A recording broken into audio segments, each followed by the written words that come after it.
On today's show, we're going to talk about an important topic that comes up, especially around Mother's Day and Father's Day and major holidays, and that is the importance of forgiving family.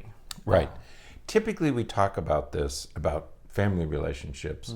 I remember in 2018, when we got to Thanksgiving and Christmas, that whole holiday season, and how difficult it can be with being with family members, okay?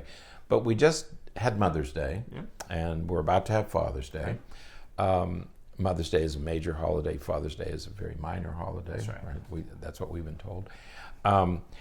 But we ran into this article that it's a little bit complex. So we want to proceed slowly and carefully. But it struck us because we have talked about it before, but the author of this article, she's a psychotherapist. She's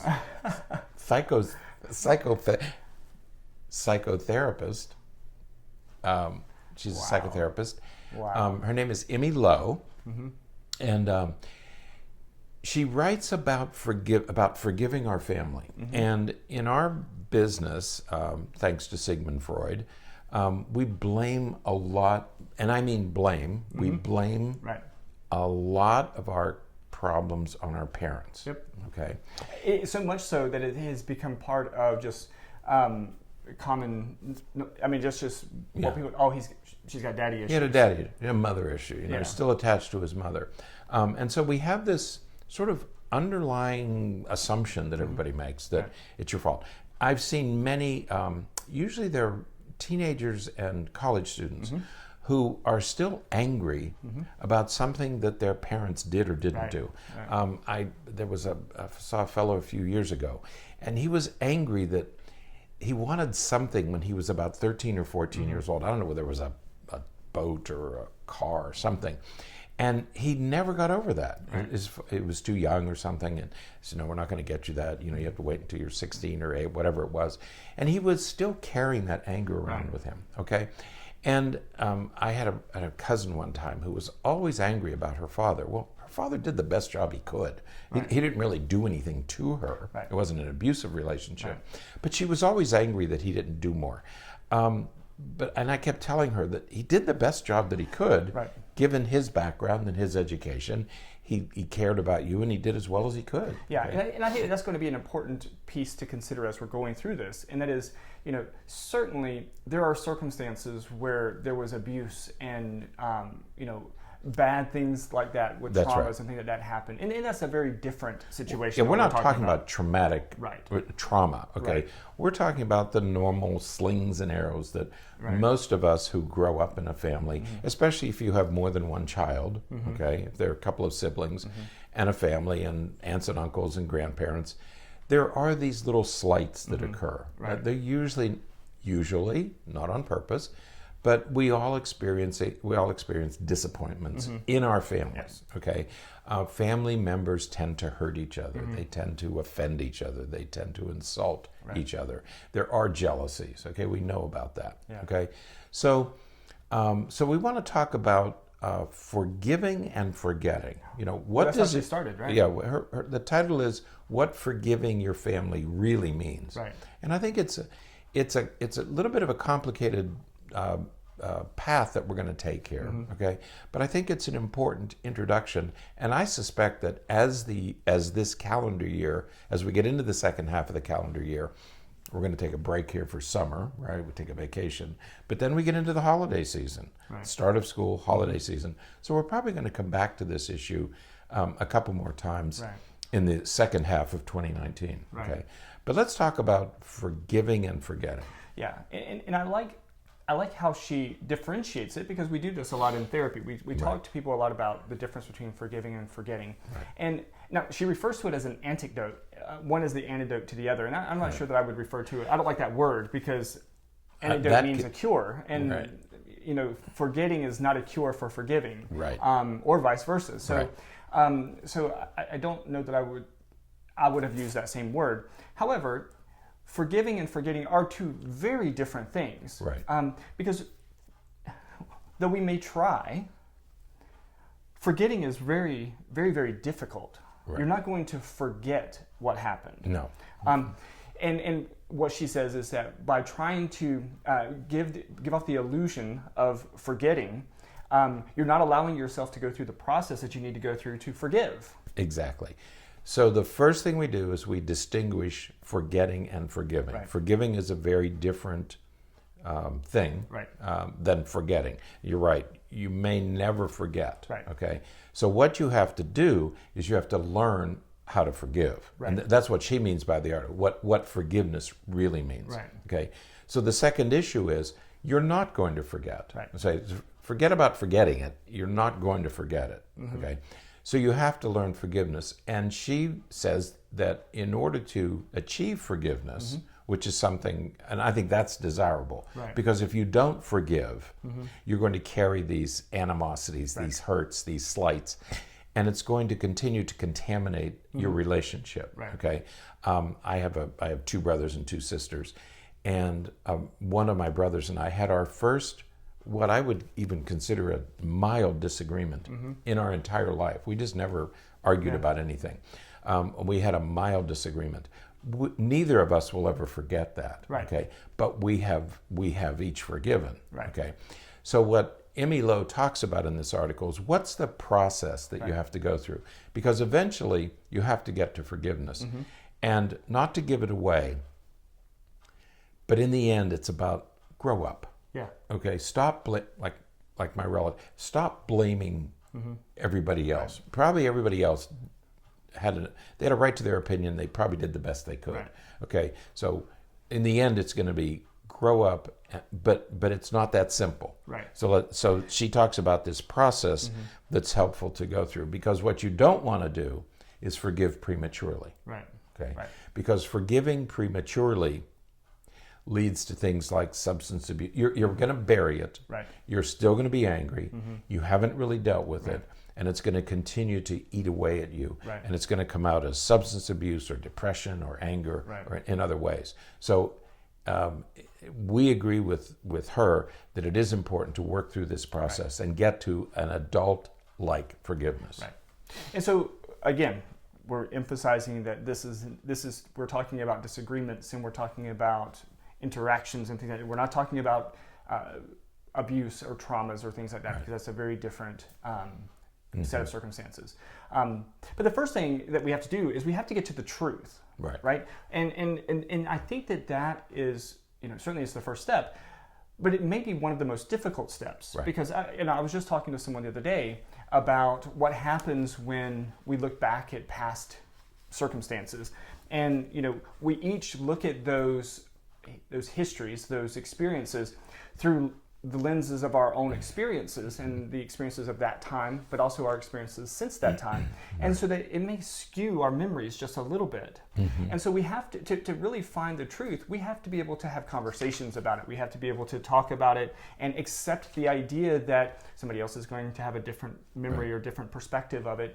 But take all of that information together to really try to have a comprehensive appreciation of what really happened. That's right. And at this first step, mm-hmm. because remember, we're talking about a process here. Right. At this first step, it's okay to face the truth Right. in its most raw Right. form. It's the ugly, mm-hmm. horrible, wretched truth. Okay, Right. Go ahead and face that. Okay, there are times when you have a disagreement with a sibling or a family member or parent, and it's a slight, it's a mm-hmm. little tiny Right. offense. There are other times when it's huge. Mm-hmm. Okay, there are other times when somebody really did do something to Right. damage you, either Mm-hmm. financially, or they took advantage of you in some way, or they lied about you in some way Mm-hmm. for their own personal gain. So whatever it is, whether it's a small hurt or a some significant damage was done, Right. go ahead and face it for what it is. Right. Admit how hurtful, how caustic, how toxic it really was. Right. That's the first step. Yeah. Okay? And everybody involved has to be willing to do that. Right. Because if they're not, forgiveness is going to be very difficult if it's just one person doing it. Right. And this involves multiple people. It's going to be really difficult. Not that it's impossible, but it's very difficult. And well, let me correct that by saying it's going to be very difficult to forgive and move forward with a positive relationship with that person. Right. Because you may forgive them, but it may be difficult to maintain a relationship with that person thereafter. And if they keep doing the hurtful thing, right. now you have a different problem. Okay? Absolutely. Now you have to set some boundaries, or you have to avoid that person. Right. Otherwise, you're going to continue to subject yourself Absolutely. to that hurt. So again, like trauma, recurring pain is something you don't have to tolerate right. from anybody, including a family member. Absolutely. And that's what we talk about at holiday time. Yep. If you have a toxic family member who is hurting you emotionally or verbally or physically, you have no obligation to expose yourself to repeated hurts. Absolutely. Okay. Absolutely. So the next part, so you're accepting within yourself Right. that raw truth. Right. The next thing is to talk to other people, is to share your experience with other people, especially the other people involved. That's right. What that does in telling your story to others, whether you write it in a journal or talk to another, to friends or associates, it clarifies your thinking. Right. So you face, in step one, you face the raw truth, the ugly truth. In step two, you start to clarify your thinking. You're going to articulate it. Right. Yeah. Typically what people do is they say, it really made me angry. They say that in many different ways, Right. and some crudely and some gently, but the first emotion that bubbles out typically is anger. Right. Okay? And that gets us to step 3. Right. Just as a spoiler. Right. You know? But is it really anger? Right. Okay, and that's what telling your story, it helps to clarify how you're really feeling. Yeah. The first reaction is going to be anger, but in telling your story to others, you begin to clarify your own thinking. Yeah. But you're probably going to have to deal with anger because you've been hurt, because you've been slighted. You're going to have to deal with your anger because you are going to be. It's likely that you're going to be angry. Right. Okay. Yeah, and we've talked about this on other podcasts, and we talk about it with each other often Right. when we're dealing with working on cases or forensic cases or with patients and stuff. Right. You don't really know how well you understand something until you're trying to tell somebody else. Right. And so you have to put words to things that are just feelings, and feelings are something you experience for yourself, and you can say, yes, that's how it makes me feel. But as soon as you try to articulate that, that's when it starts to get into you have to have a different appreciation for it. Right. And you're right. More likely than not, you're going to be experiencing some level of anger. It's going to be hurt, it's going to be frustration, it's going to be disappointment, but a lot of that is going to manifest as anger. And step 3 is giving a voice to that. That's right. Because if you don't clarify your anger, it has a tendency to be directed at others. And if it's directed at others, anger becomes aggression. Right. Okay, either verbal or physical. If it's directed inward, right. if you turn it on yourself, it's going to become shame, right. that it's your fault, that right. you caused this, that you're somehow responsible for this. So be very careful with anger, because while it's a normal emotion, you have to be careful how you express it and where you direct it. So that's the important thing about dealing with your anger. Right. And that's an important part of this process, is that you have to figure out what to do. And that's where you may need some help. Yeah, I'm still very angry, yeah. which means I'm becoming aggressive, okay? And that's what you don't want to do. Right. It's how so be careful about what you do with that anger, right. okay? And as you're going through this process, anger is one of the grief process, right. a part of the grief process. And so you're going to be grieving. To some level. It is a grief process, right? And I think there's some wisdom there. Is that we tend to be, well, I'm angry, and it stops there. No, anger is a step in the grief process. Right. You want to shake your fist at this angry God. Why did this happen? But anger isn't the end of the process. It is a step in a process. Right. It's a step, and it's a step in the grief process. Right. But there's more work to do. Right. Yeah. And so, and as we're getting through this, I like what she talks about with this next step of, looking at the past through the lens of the present and putting that together. I've been listening to Viktor Frankl's book on logotherapy. Right. And one of the things he does, and I think this is fascinating, I need to read so much more about it, is the idea of looking at your present from your anticipated future, and then looking back and saying, so if you made the bad decision, what decision would you like to look back on Right. and say that you made? Mm-hmm. And I think that idea is really, really interesting, because what she's talking about here is, you're looking at the past through what you know in the present, Mm-hmm. and trying to make some decisions about, how can we move on from here? Right, right. I love this step in the process, okay? It resonated with me because she said, what you have to do at this next step is, when she calls it integrating the past into the present, Right. take your childlike feelings, which is really what they are. Right.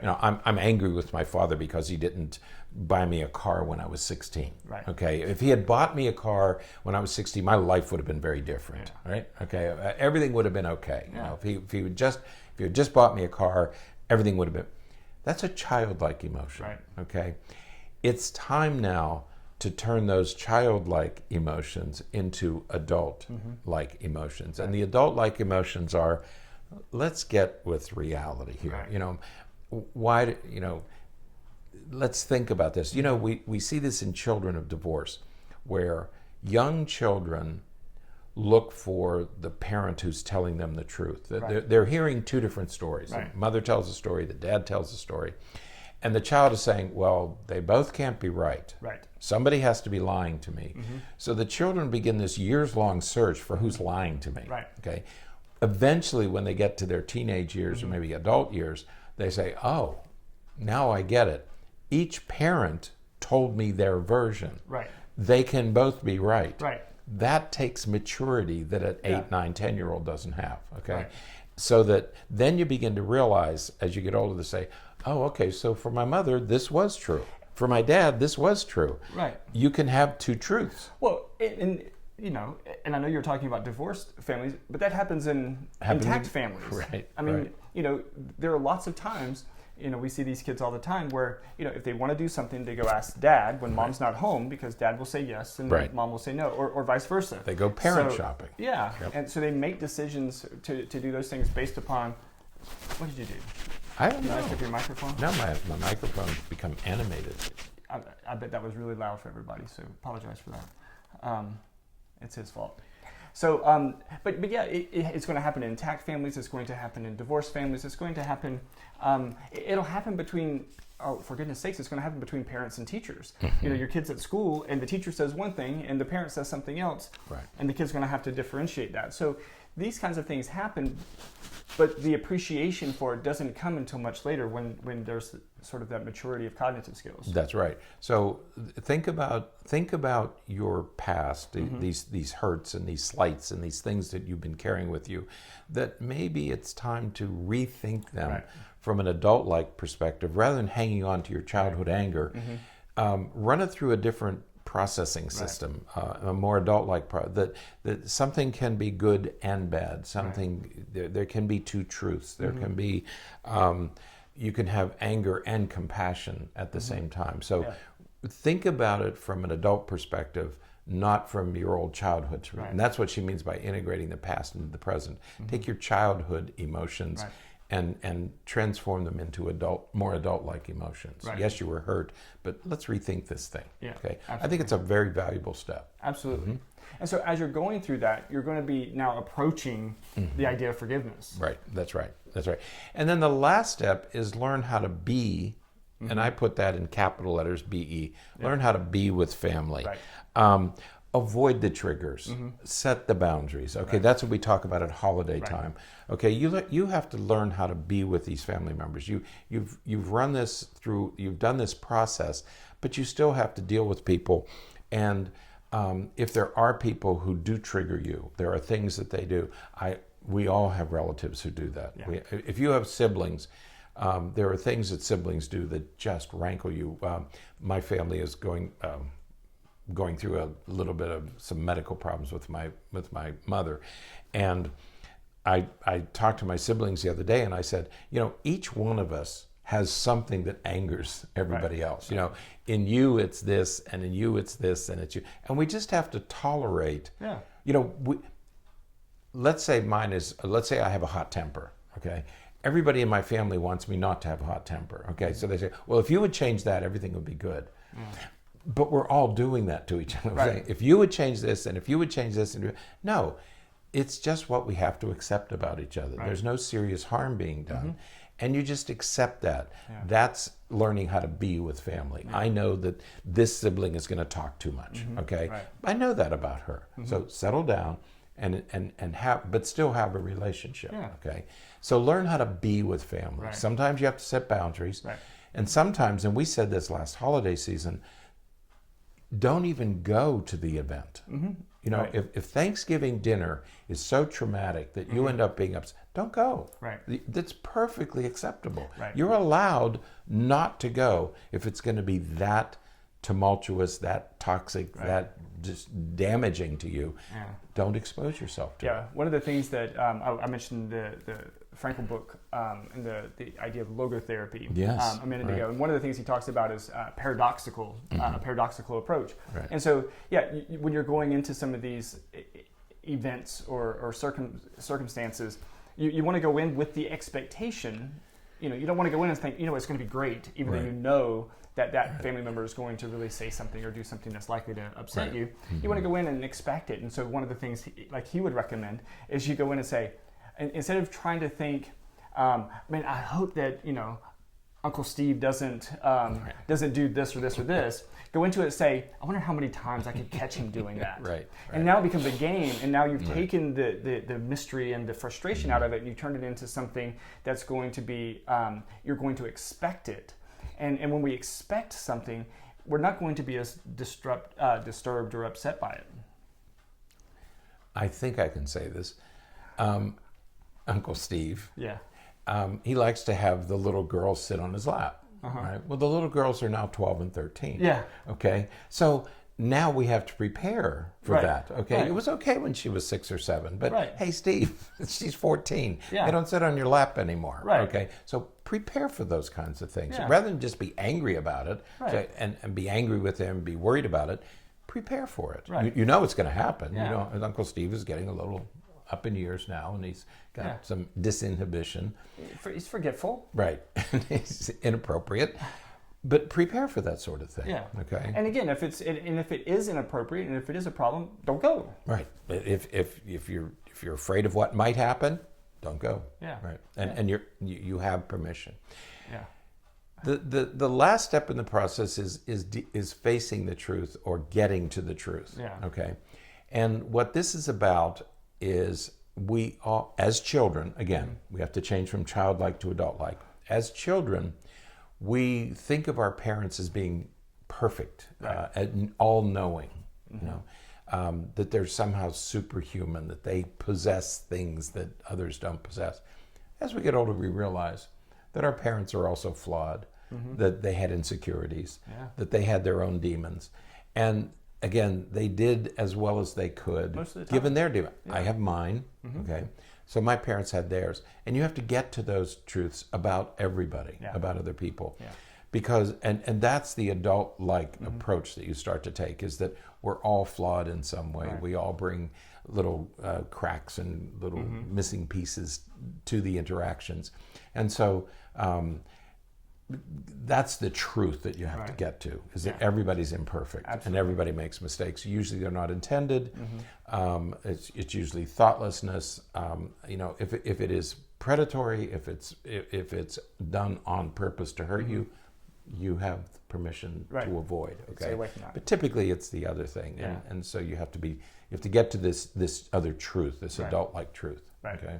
Yeah. And then if you go through this process, you finally get to liberation. Yeah. Well, she calls it liberation. Right. Is that you finally break free of this, of your anger and your resentments, and you break free of that, and then you're able to forgive. Right. That's how you get to forgiveness, Yeah. is that you liberate yourself Yeah. from these feelings that you've been harboring all this time. Right.